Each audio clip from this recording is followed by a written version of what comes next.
Howdy YouTube, Darlington Farm here. Got a little bit different video for everybody here today. We're going to be doing a review of this Canon tilt shift 45mm lens. Yeah, my other sort of hobby is photography, and yeah, I purchased this the other day, or actually rather a couple weeks ago, and I couldn't find much content on YouTube about this and the other 90mm tilt shift lens. So I decided to go ahead and make some. So yeah, this is a little bit of an odd looking lens. It's not, you know, sort of a round circular lens like you normally see. So basically what this lens lets you do is a couple things. One, if you rotate it like this, you can shift the lens at a down angle or an up angle, which either lets you control for, say you're taking a picture of a large building and you want your building to actually be straight up and down in the corner rather than kind of tilted in a little bit. It lets you dial in a little bit of a correction, or if you want to make things look miniature, which is kind of, I think, one of the bigger reasons people use these. Say you want to get on top of a bridge and kind of make a town look miniature or something along those lines. You can just tilt the lens down and it kind of forces the perspective to the point where it looks, you know, everything will look miniature, which is kind of a neat effect. I kind of like using it for that. Also, if you are wanting to do landscapes, this is kind of where a tilt shift lens really excels. What you can do, say you're standing over the Grand Canyon and you want a really nice image that doesn't have any distortion in it, what you can do is use the tilt or the shift function, and you can actually shift the lens down, and that does not change the angle of the sensor relative to the scene, so it keeps a, you know, it's completely distortion free. You can tilt the lens, or shift the lens down rather, and that shifts your perspective down. You can take a shot, you can put it in the middle, take another shot, and then tilt it all up and take a shot, and then in Lightroom you can stitch those three images together, and then you have a very detailed, very high resolution image. Not quite the same aspect ratio as, say, using like a 16mm or like an ultra wide lens, but you don't have any sort of any corner distortion, and it's just super sharp corner to corner, say if you're making like a big print out of it. You can also do the same thing if you rotate the lens horizontally and shift it horizontally.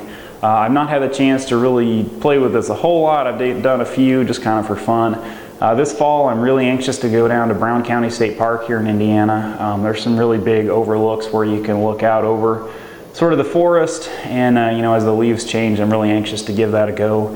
And you can do some really large prints with that if you take, say, 6 or 9 images and stitch them all together. You know, you can make some enormous high-res prints off of that, especially on a body like this, or with, say, like a 5DSR. So pretty exciting, neat lens.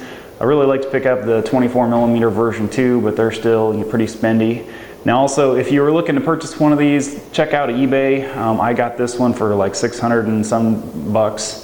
New, they're about 1400, so they're kind of a spendy lens for kind of a specialty manual focus lens. Also, if you do any sort of micro stock, they're insanely sharp. I have not had a single image from this rejected at Shutterstock, where they seem to be notorious. If there's any corner distortion or weirdness, they just automatically kick the images out, whereas, you know, every single image from this lens so far has been accepted without any problems. So pretty exciting stuff. I'm going to mount this lens on my 1D Mark IV here and kind of play around with it while I'm taking some video and let you kind of see the different effects. Alright, here's one of the areas where a tilt shift lens is really awesome. You will notice that my flash umbrella in the background there is bokeh'd out pretty good.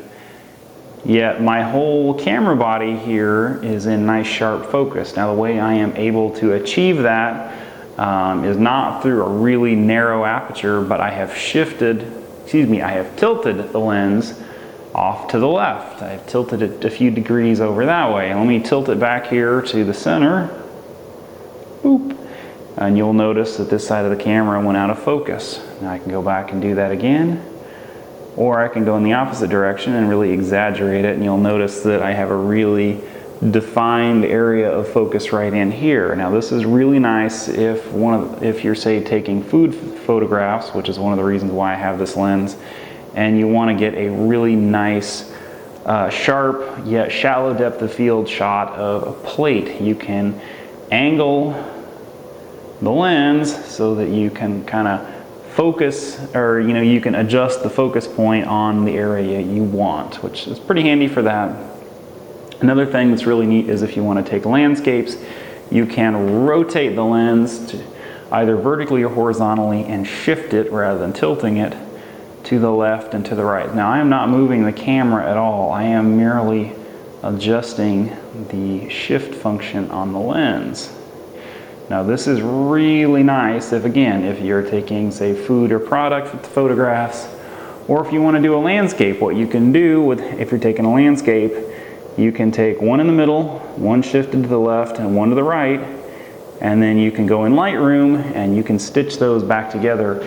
And rather than using a really wide angle lens where you have where you have distortion around the corners, or vignetting or anything like that, you can just have one really nice sharp edge to edge image. And you can also do that and also rotate it and do the same thing vertically, where now I am not moving, whoops, helps if I use the right knob, I am not moving the lens at all, or the camera, I'm not moving the camera at all, I am merely adjusting the lens. So what you can do is you can stack 3 shots this way, and then you can stack 3 shots this way, or more shots that way, and then edit those all together to where you have an extremely high resolution finished image in Photoshop or in Lightroom.